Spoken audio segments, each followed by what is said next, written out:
Hello everybody, JGC Anime here, and today we are going to be reviewing That Time I Got Reincarnated as a Slime, the movie Scarlet Bond, or Tensei Shitara Slime Dataken movie Guren no Kuzana Hen. I probably said that wrong, but let's just roll with it. So, what is the premise of this movie? Basically, the starting concept is one of the ogres who survives the village with the same as Benny Morrow and everybody ends up getting rescued by this girl called Toa, who ends up naming the ogre Hero, and it turns out Hero actually has quite a bit of a connection to Benny Morrow, Shion, Shuna, and everybody else. And he ends up, after Toa falls like sick, he decides he needs to find some other ways to help the land she rules because she's like a queen, and he goes off to Tempest to try to reason with Veldora if they can get some stuff from Tempest, or at least the forest Veldora protects. So that's where he ends up meeting Benny Morrow and everybody, and that's the start of this story. So yeah, that wasn't a great description. We're just gonna roll with it. So in spoiler-free thoughts, I'm gonna be honest, I really didn't like this movie at all. Honestly, I am a huge fan of Slime. It's one of my favorite animes out there. It's not my favorite, but it is one of my favorites. Like, definitely in the top 5 of my favorite anime ever.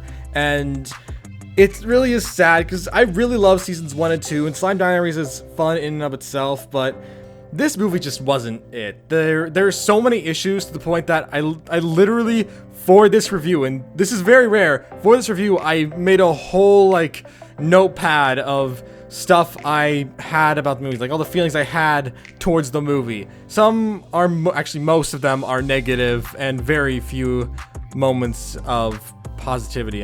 It's just, I didn't like this movie that much. There wasn't really much for me to really get into with this movie. It had so many issues, and I'll try to discuss as many of them as I can without spoiling, but in terms of trying to come up with moments that aren't really too spoilery, I guess you could say that this movie didn't really feel like a movie. Usually whenever I'm watching a movie, it always feels like a journey. Even if you stay in like the same location, there's still a sense of there was something accomplished. You managed to go places and do all kinds of stuff like that. And that is possible even in solo one-off anime movies too. Even though I may not have liked it that much, Mugen Train does this phenomenally. It does a very good job, and like with Demon Slayer Mugen Train, it does such a good job at making you feel like one long, coherent story. And it's not just that. There is another movie I can think of, Sword Art Online Ordinal Scale, as well as Sword Art Online Progressive, My Hero Academia's third movie, and stuff like that. Even the other two were like that too. Usually when I'm watching an anime movie, even if it doesn't feel like always good, like I don't always enjoy the movies, that doesn't mean they don't feel like movies.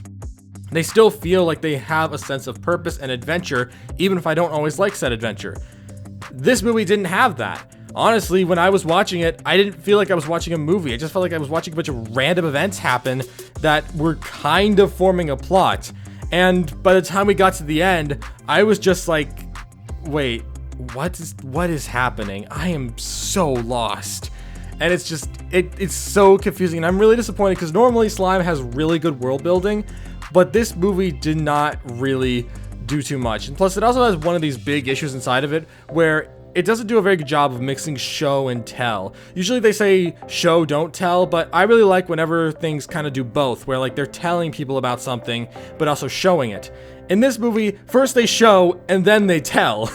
I don't know why they do that sometimes, but it really gets on my nerves because there's then just these like random song sequences, not like musicals or anything, but like these random moments where songs are put in, showing off something, and then literally the next scene they're explaining that thing instead of narrating over it. And it's just like, there are so many moments that I got so lost because they were trying to just show and then tell. They just didn't do a very good job of really trying to mix the two, and I really didn't like that much. So the story was very hard to follow at times, and it made it very awkward. And once again, trying to avoid too many spoilers, there is some villains in this movie, and I didn't like them. They are probably, out of every single villain I have seen in this show, these were probably some of the weakest villains in the entire show, and I'll go into why in the spoiler section. But the villains in this movie were just dull, boring, and didn't really have much to them that made me want to see what kind of stuff they had planned. Like, by the time the movie was over and the villains were defeated, I was just like, okay.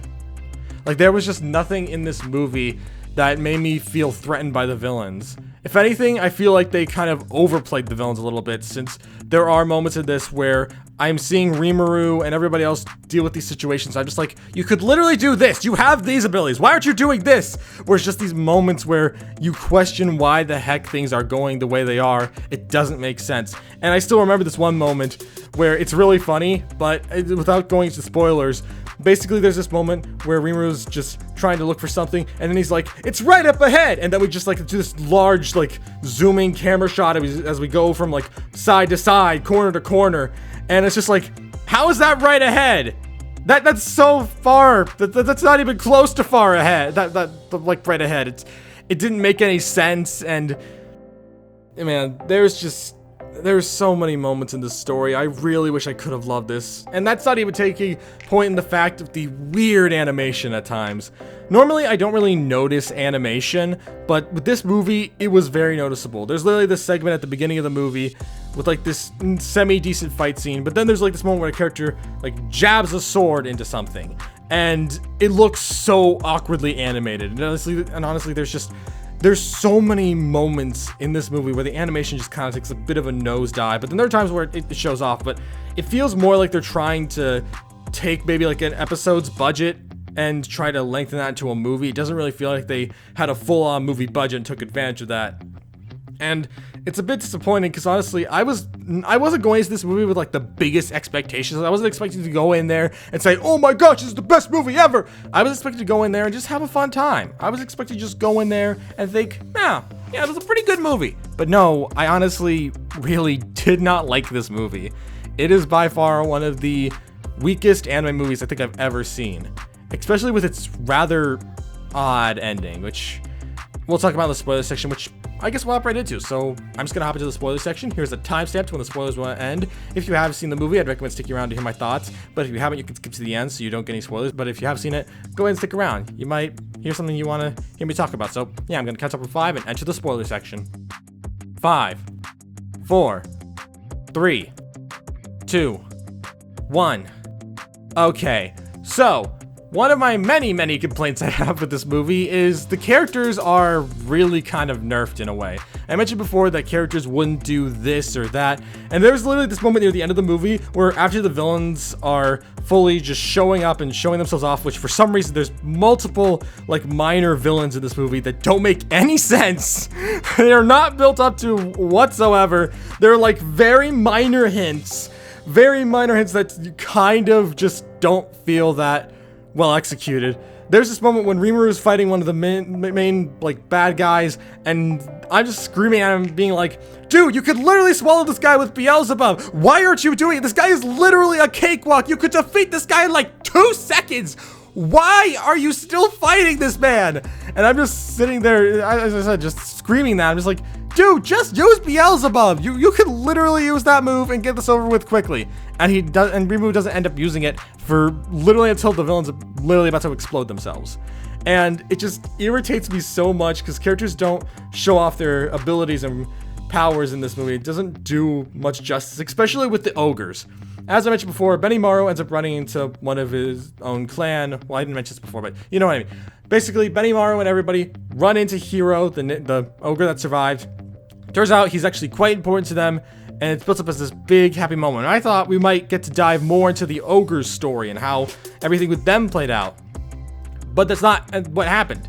Instead, we just kind of flash back to it a little bit and then not really look into it. They talk about it a little bit, but that's about all they do. They don't really dive deeper into everything about the ogres and their past and stuff like that. And I really wish they did, since we could know more about those characters, since they are by far some of the best characters in this show. And honestly, I really didn't care for this movie. The story, as I mentioned, could be a bit wonky, especially with the weird pacing. For example, near the beginning of the movie, Hiro ends up coming to Tempest and has a run-in with Geld, who he ends up fighting for a little bit, and it's like this super dramatic fight. And then after that, once Benimaru comes into the picture, he just immediately stops fighting, and rather than being like, wait, you're alive? Oh my goodness, it's more like, oh, you're alive. And then they just move on. Not really explaining too much after that. They have like a little reunion, and that's it. Honestly, It wasn't the worst part, but it definitely felt a bit rushed, very fast-paced. It got over that really quickly and reminded me that they were trying to squeeze this entire story into a movie, and it really did disappoint me seeing them trying to do this, and it just felt so awkward. And then I mentioned before that the animation was weird at times. The moment I was referring to was when Hiro was off fighting some people and with his comrades, and then one of the hands or fingers of Clayman shows up, beats him, and then after that, you know, he gets rescued by Toa. However, during the fight scenes, I honestly felt like it was a rather awkward fight scene. Like, everything was played out so, like, stiffly. Everything felt weird. It might not have been the case for everybody, but for me, when I was watching, I felt like the animation was moving so slow. It felt like everything was moving at a snail's pace.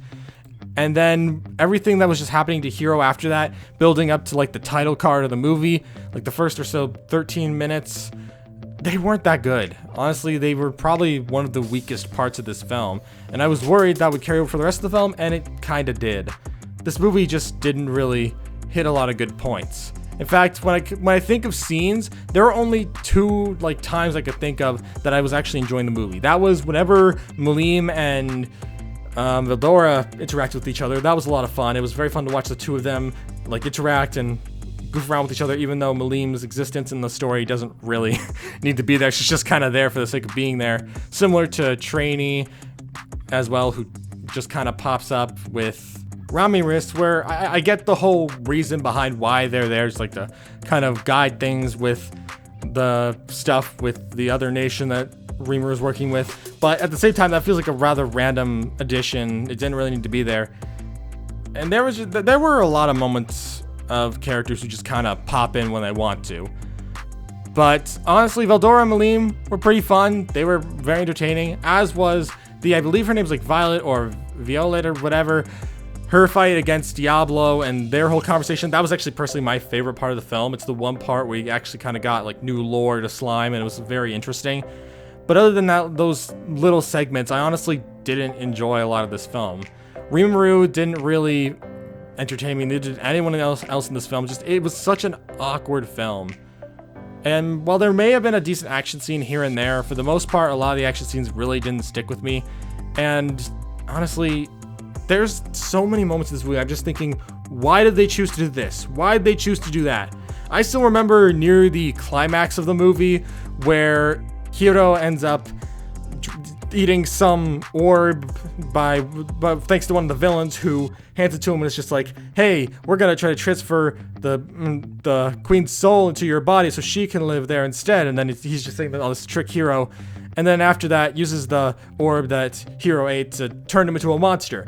What's kind of awkward is we don't really get to fully see the transformation between the two, since we just see Hiro starting to transform in one scene, then cut away, then when we cut back, he's fully transformed. I'm just sitting there thinking, why would we do this?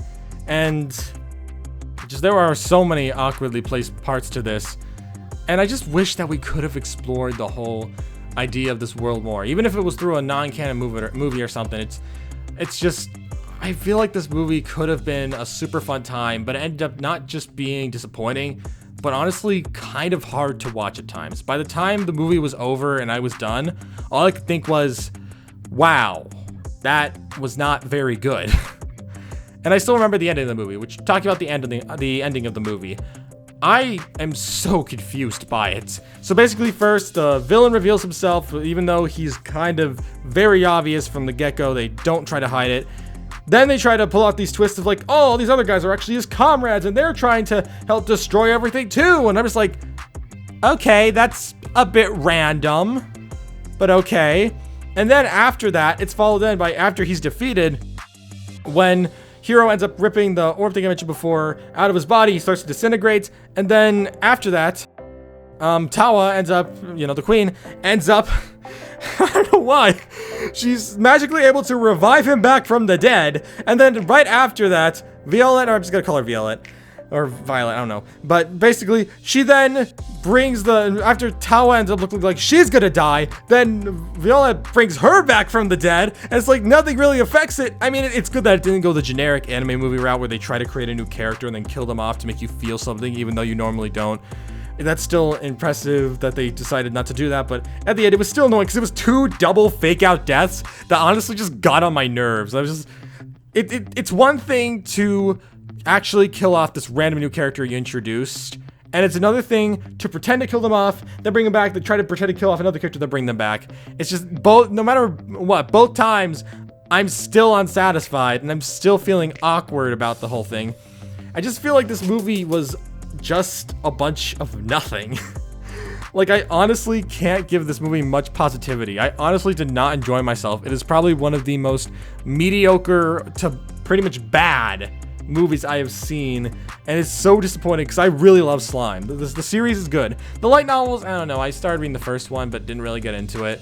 But the anime, I really love the anime. So the fact that this movie kind of ruins the whole thing of Slime for me is really frustrating. It's fine if other people like it, but personally, I thought it was a very, very disappointing movie, and honestly had so much more that they could have offered and brought in, but instead they kind of just went with some really confusing plot lines and stuff, and it really does frustrate me sometimes, since I mentioned before that there are so many moments in this that really don't make any sense. I still remember when I was watching and Hiro was about to go into why they needed Rimuru and everyone's help to do something, and then suddenly we just cut away to the queen, where we see her doing her thing, trying to activate her crown thing to clear the lake of pollution or something.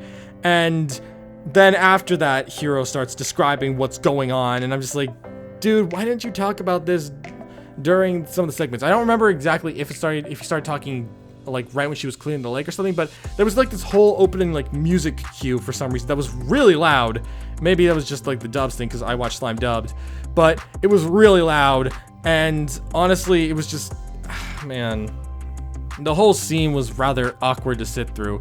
And then there's just other random moments in this that don't make any sense, such as trying to introduce the villain and being like, oh yeah, he's just secretly like planning stuff and doing all these evil and cruel things. Then you're just sitting there like, this guy is just so dull. Like, he has nothing to add. The villains are by far the weakest part of this film, having nothing of interest, with Viola, whatever the heck her name is, being probably the best part of this movie, actually getting her introduced for future events in the anime. Just she and Diablo and all that was probably the only part of the film I could genuinely say I had a good time with. But for the rest of it, I just wasn't interested. All in all, it just wasn't a good movie. And honestly, I don't know, just the whole movie was a massive disappointment. I really wish I could have said more positive stuff about this movie, since I really do love the Slime series, but this movie just wasn't good. It's not the worst thing ever, but I would not rewatch this again. I'd rather rewatch the Demon Slayer movie, Sword Art Online Ordinal Scale, as well as the third My Hero Academia movie. All 3 of those in a row, like nothing else, just those 3 movies in a row. I'd rather watch all 3 of those again than rewatch this movie. Like, this movie just, it wasn't good. I really did not like this movie, and it was honestly such a massive disappointment. But yeah, that's all I really had to say. So we're at the conclusion of this video, and what are my final thoughts? This movie's not very good. I really wanted to like it. I really did think there was potential in this movie. When I first saw the trailers and stuff, it massively intrigued me, and I honestly thought a Slime movie could work really well, since the 2 seasons of the anime were really good. But honestly, when I was watching this movie, it felt like I was just watching someone trying to write their first ever movie. They didn't, I'm pretty sure they said that the writer of Slime helped with this movie. I might be wrong about that, but it kind of does show a little bit in that they don't seem to know how to cram an entire story into a single hour-and-a-half movie. There are so many moments of this that I'm sitting there thinking, why is this a thing? Why is this happening? What the heck is this? There's just so many plot holes. There's so many moments in this that I just really wish could have been a lot better. It's just, it wasn't a very good movie, and I didn't like it at all. So that's why I have to give That Time I Got Reincarnated as a Slime, Scarlet Bond, a 4 out of 10. It just didn't really stick with me. It wasn't that good. There were moments that I enjoyed, but for the most part, most of the movie was not very good. And honestly, I highly doubt I'll ever rewatch that movie again. So, yeah. That's all I really have to say, so thank you all for watching. If you're new to the JGC Anime channel, don't forget to subscribe. I was looking for new anime fans of the channel, and I will see you all around. Peace!